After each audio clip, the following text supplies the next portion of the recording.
In early September 1087, William I, King of England and Duke of Normandy, better known as William the Conqueror, lay dying at the church of Saint-Gervais on the outskirts of Rouen in Normandy.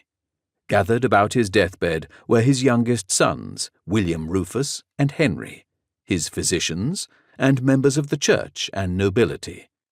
One figure was noticeably absent.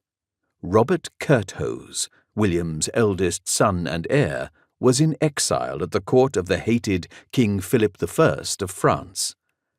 As the end drew near, William announced his intentions regarding the succession to England and Normandy. He granted Robert the Duchy of Normandy, but the richer prize of England he bestowed on his second and favourite son, William Rufus.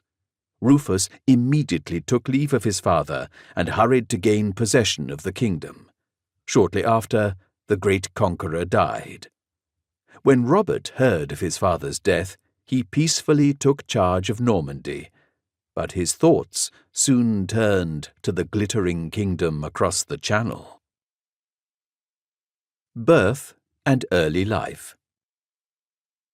Robert II, Duke of Normandy, or Robert Curthose, was the eldest son of William the Conqueror and his queen, Matilda of Flanders.